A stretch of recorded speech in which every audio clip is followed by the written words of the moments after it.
They told you money would solve everything. That once you hit that magic number, 6 figures, a certain net worth, that dream job, you'd finally feel safe, happy, free. But deep down, something still feels off, doesn't it? You've done the right things. You've worked hard, saved, maybe even invested. And yet there's a lingering anxiety, a quiet emptiness that no salary seems to fill. You wake up tired. You go to sleep worried. And no matter how much you achieve, it never feels like enough. What if I told you the problem isn't how much money you have, but what you believe about money? This isn't another motivational talk about hustle or financial independence. This is a conversation most people are too afraid to have, about the invisible prison built by desire, fear, and a lifetime of false promises. Epicurus, a philosopher most associated with pleasure, actually uncovered one of the most radical truths about money, happiness, and freedom over 2,000 years ago. And here's the part no one told you. The happiest people aren't the ones with the most. They were the ones who learned how to want less. This video will challenge what you think you know about wealth. It'll question the chase, expose the illusion of security, and guide you through a mindset so simple, it might just undo decades of financial anxiety. But fair warning, once you see what Epicurus saw, you may never look at money the same way again. Most people assume their happiness is just a few paychecks away. A promotion, a 6-figure income, a bigger house with a smarter TV. But what if I told you that every time you chase more, you're feeding a hunger that never ends? Epicurus warned us, not all desires are created equal. Some are rooted in nature, like the need for food, shelter, and safety. Others, they're illusions, empty cravings implanted by society, marketing, and comparison. The more we feed those false needs, the emptier we feel. And yet, we keep running. Why? Because we've been taught to believe that our worth is tied to accumulation, not peace, not stillness, but the noise of more. It's not that money itself is bad. Epicurus never said that. What he questioned was the obsession, the blind devotion to wealth as the ultimate prize. Think about it. How often do you measure your life by your earnings? Your status? Your net worth? It's subtle, but it runs deep. We scroll past influencers flaunting cars, watches, and vacations, and without realizing, we start to feel behind, less than, broken. But here's the twist. Many of those people are more anxious, more restless, more empty than ever. That's the paradox. The more you chase, the more you suffer. Not because you're weak, but because you've been misled. Epicurus divided desires into 3 types: natural and necessary, natural but unnecessary, and unnatural and empty. The problem is, modern life confuses them all. We treat luxury as necessity, status as survival, and that confusion, it leads to burnout. We end up exhausting ourselves to buy things that never truly satisfy. Think of the last time you wanted something so badly, and a week later it didn't matter anymore. That dopamine hit fades, fast, and you're back to square one. It's like running on a treadmill that never stops. So what's the alternative? Simplicity, intention, choosing desires that nourish, not drain. Let's be honest. This mindset isn't easy to build, especially when everything around you screams the opposite. From billboards to social media, we're bombarded with the same message. You're not enough until you have more. But Epicurus invites us to step back, to ask, who planted this desire in me? If the answer is a brand, a trend, or a fear of missing out, maybe it's not a real need. Maybe it's noise. Reclaiming your peace means filtering that noise.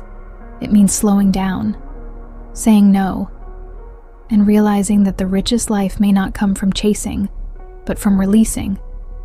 Here's where things get real. We've all made decisions based on fear of not having enough. Stayed in jobs we hated. said yes to things we didn't believe in, just to keep the money flowing. But Epicurean wisdom flips that script. It teaches that freedom comes not from earning more, but from needing less. The fewer artificial desires you carry, the lighter your soul becomes. And ironically, when you let go of the need to impress or accumulate, you often end up attracting the right kind of abundance. Not flashy, but fulfilling, quiet, rooted. Let me give you something practical. Try a desire audit. For 1 week, write down every time you want to buy something. Not groceries or essentials, but impulses. That sudden urge to shop. Then ask, what emotion triggered it? Boredom, insecurity, envy? You'll be shocked at what you learn. This small practice alone can rewire your relationship with consumption. Because it's never really about the item. It's about the feeling underneath. And once you learn to meet that feeling directly, the object loses its power. That's the real philosophy of money.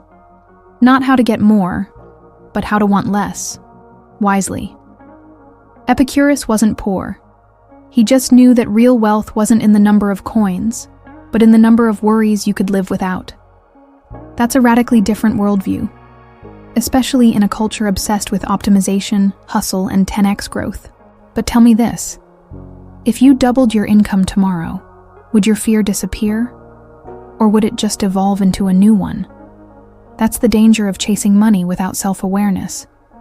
You build a castle, and then spend your life guarding it. Ask yourself, is that freedom? Or just a prettier form of prison? And maybe that's the heart of it. The ultimate trap isn't poverty, it's confusion. Confusing peace with possession. Confusing pleasure with price tags. Confusing love with luxury. And unless we break that illusion, we'll keep chasing shadows. But what if there's another way? What if joy, real joy, has nothing to do with income and everything to do with insight? With the courage to say, I don't need what they told me I should want. That's not giving up, that's waking up. And when you do, something begins to shift. Not out there, but in here, deep inside. You think you're working for money, but what if money is working on you? That's the uncomfortable question Epicurus forces us to face. We grow up believing money equals freedom. More options, more power, more control. But look closer. How many people do you know who are truly free, despite having money? Most are trapped. Trapped in jobs they hate, lifestyles they can't maintain, or debts they'll never finish paying. That's the irony. The thing we chase to feel free often becomes the very thing that owns us. And the chains? They're invisible, made of fear, image, expectation. Epicurus saw freedom as life's highest currency, but not freedom to consume. Freedom from anxiety, from dependence, from the illusion that you need to be someone else to be worthy. He called it ataraxia, inner calm untouched by chaos. And money, in his view, was never the problem. It was our attachment to it, our confusion between tool and master. When money becomes the reason you wake up, the filter for every decision, the measure of your self-worth, you're not free, you're leased. And the rent is your peace of mind. Let me ask you something honest. If you lost your job tomorrow, who would you be? Would you feel worthless? Afraid? Relieved? That reaction alone says everything about your relationship with money. Epicurus would urge you to look deeper, not at your balance sheet, but your beliefs. What do you think money protects you from? Rejection? Insecurity? Boredom? Now flip that. What do you sacrifice to keep it? Time, health, integrity? There's always a trade. And until you name it, you'll keep paying, without knowing the price. Let's talk about comfort, that quiet killer of dreams. We tell ourselves we need money to be comfortable, but then comfort becomes a trap. You stay in that corporate job because it pays well, even if it drains your soul. You say yes to clients who cross your boundaries because you're scared to lose the income. You don't take risks because survival mode whispers, "Don't mess it up." Before you know it, you're not living, you're preserving. Like a statue, safe, but frozen. Epicurean minimalism wasn't about poverty. It was about clarity, knowing what truly matters, and what's just noise. And here's the sneaky part. The more money you make, the harder it is to walk away. It is not because you need more. It is because you've built an identity around it. The car, the neighborhood, the title. These things become armor. You think they protect you, but they actually limit you. You become the image you present. And breaking out of that image feels like death. That's how the psychological trap works. It's not just financial, it's existential. You're not just afraid of losing cash, you're afraid of losing you. So how do you break free? Start by asking different questions. Instead of, "How much can I earn?" Try, "How much do I need to feel safe?" Instead of, "What can I afford?" Ask, "What do I truly value?" Create space between you and your money story. Journal. Meditate. Spend time with people who value presence over possessions. Watch how your nervous system reacts when you say no to things that promise more income but steal your peace. That's where the real inner work begins. Because the philosophy of money isn't about strategy, it's about identity. Let me offer a practice. The exit thought experiment. Imagine you had enough to cover your basic needs for the next 5 years. Rent, food, bills, all set. What would you stop doing? Who would you stop pretending to be? Where would you go? Who would you call first? Now come back to reality and notice what parts of that vision you could already access today. Maybe not all of it, but some. Even tiny shifts toward that version of you are worth everything. Because that's the path out of slavery and into sovereignty. And maybe that's where we begin to see the cracks in the illusion. That money can buy freedom, but only if you already feel free enough to use it wisely. That chasing wealth out of fear only multiplies fear. That without self-awareness, the pursuit of security becomes a prison of overthinking, overworking, and overcompensating. But what if there's another path? One where wealth is measured not in numbers, but in nerve. In the courage to reclaim your time, your mind, your life. Because sometimes freedom isn't earned, it's remembered. You've probably been told that happiness comes at a price, that it's something you have to earn, chase, or buy. The luxury vacation, the perfect body, the designer lifestyle. But here is the question that Epicurus quietly placed at the center of his philosophy. What if pleasure, real pleasure, is already within your reach, and you've just been looking in the wrong places? In a world that bombards you with images of exotic escapes and glossy lives, Epicurus whispers something radical. The deepest joys don't cost much. Maybe they cost nothing. And that truth? It threatens everything capitalism wants you to believe. We live in a culture that equates dopamine hits with happiness and luxury with worth. But when the noise fades and you're left alone with yourself, what actually fills you? Epicurus didn't tell us to reject all pleasure. Quite the opposite. He told us to become masters at choosing it, to stop mistaking stimulation for satisfaction. Because in today's world, we're trained to crave things that don't nourish us. We binge shows to escape the silence. We scroll endlessly hoping to feel something. We eat, drink, consume, not from joy, but from habit. And yet, none of it lands. None of it stays. Epicurus called these vain desires, cravings that multiply suffering instead of relieving it. And once you start seeing it, you can't unsee it. You begin to question, why am I doing this? Who taught me that this is pleasure? Suddenly, the emptiness you've been trying to fill starts speaking back to you. There's a reason why minimalism has become more than just an aesthetic. It's a response to exhaustion, to overstimulation, to the constant pressure to be more, do more, own more. Epicurean minimalism isn't about owning nothing. It's about needing less. And there's a difference. You can still enjoy a glass of wine, a great book, a beautiful view.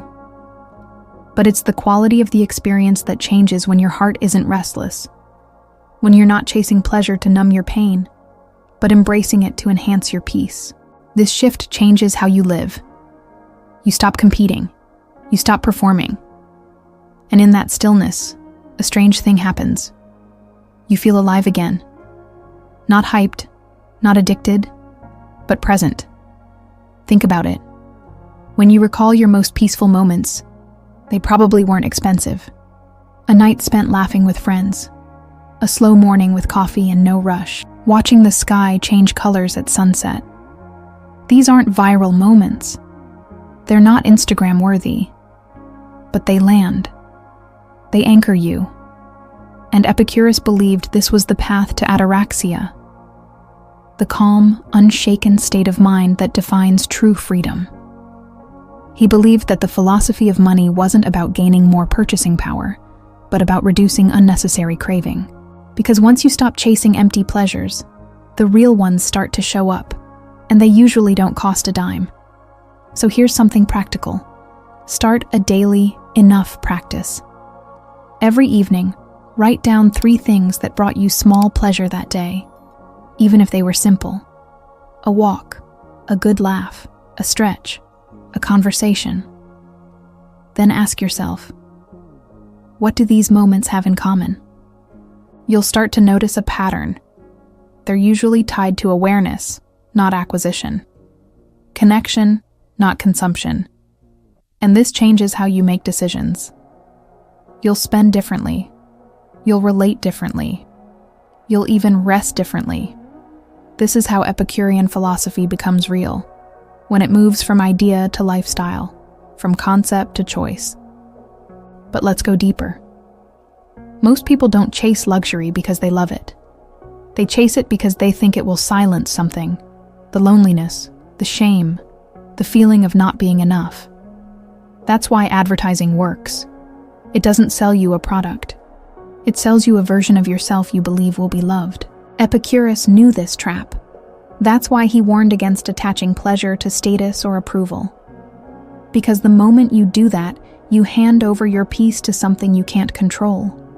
You become a puppet, reacting to trends, likes, and expectations. But when you realize that your joy doesn't depend on others, that's when you start to breathe again. And it's not about living like a monk. It's about living like someone who knows what actually matters. Someone who doesn't need every weekend to feel like a performance. Someone who isn't chasing the next high because they're already grounded. This doesn't mean rejecting all desire. It means refining it. Choosing what nourishes over what distracts. What's sustainable over what's spectacular. That is what Epicurus meant when he said the wise person chooses pleasures that dawn to bring pain in their wake. In a world full of empty options, that kind of discernment becomes your superpower, a quiet rebellion. Because once you've tasted that kind of pleasure, the deep, present, unbought kind, everything else starts to look like noise. The luxury brands, the influencer trips, the shallow cravings, you'll still see them, sure, but they'll no longer pull you in the same way. You all realize the real richness isn't T in the object, it's S in the attention. And the more you practice, the more fluent you become in a new language. The language of enough. That's where joy lives. And once you find it, you'll never mistake stimulation for satisfaction again. But before we get too comfortable in that stillness, there's another illusion we need to dismantle. The one that says productivity equals purpose. There's a moment, right after your alarm rings, when your body hesitates, your chest tightens, your brain starts calculating how much time you have before it all begins again. That moment says more than any paycheck ever could. It is your nervous system screaming what your words want and admit. I'm tired. I'm not okay. And yet, you push. You force yourself up, get dressed, and jump into another day of performing. Why? Because that's what the world expects. We've built a culture where exhaustion is celebrated and burnout is worn like a badge. Epicurus, if he were alive today, wouldn't recognize us. In his world, work was a means to secure freedom, not a cage we decorate and call ambition. We've glorified productivity to the point of identity. Ask someone what they do, and they won't say who they are. They'll tell you what they produce, as if your output defines your value. But the philosophy of money, at least from an Epicurean lens, challenges this illusion. He argued that life wasn't meant to be spent in constant motion. That peace wasn't something you earned after decades of sacrifice. It was something to cultivate daily. And yet, look around. How many people do you know who are always grinding, always planning for some future that never arrives? Epicurus would ask, is that really living? Or is that just surviving in disguise? What's terrifying is how easily this mindset seeps into everything. You start thinking rest is laziness, that unless you're productive, you're wasting time. But let me ask you, how do you define wasted time? If you spend a whole afternoon reading under a tree, is that wasted? What if you laugh with your child until your cheeks hurt? What if you do nothing at all? These moments, often dismissed as unproductive, might be the ones that matter most. Epicurus believed that tranquility, not triumph, was the true goal. But in modern culture, we've forgotten how to be still. We associate worth with work, not presence. Let's break this down practically. Imagine someone making 6 figures a year, constantly busy, checking emails at midnight, always on edge. Then imagine someone making far less, working part-time, but with time to cook, to walk, to breathe. Who's wealthier? According to the minimalist philosophy of Epicurus, the second person might be living closer to the ideal. Because money isn't wealth unless it translates into time, peace, and joy. Otherwise, it's just digits on a screen, trophies in a race that never ends. That's the kind of shift we need. Not more income, more intention. So how do you start? How do you shift from live to work to live? Start by questioning your calendar. Look at how your days are structured. Are your hours aligned with your values? Do you protect your energy, or do you treat it like an infinite resource? Begin small. Block 30 minutes a day where you don't consume or produce, just be. Walk, write, breathe. This isn't laziness, it's soul maintenance. The more you practice, the more you realize that productivity is only valuable when it serves your humanity, not erases it. Epicurus spoke of a balanced life, one where work exists but doesn't dominate. He believed that when your needs are simple, your labor becomes lighter. And this is the core of how to be happy with less. It's not about limiting yourself. It's about redefining enough. What if you didn't need a better job, but a better relationship with time? What if the real promotion is peace, the raise is rest? These aren't poetic ideas, they're blueprints, but they demand courage, to walk away from the noise, to opt out of the hustle, to disappoint the world in order to protect yourself. But here's the catch. The system won't congratulate you for choosing this path. You won't get applause for slowing down.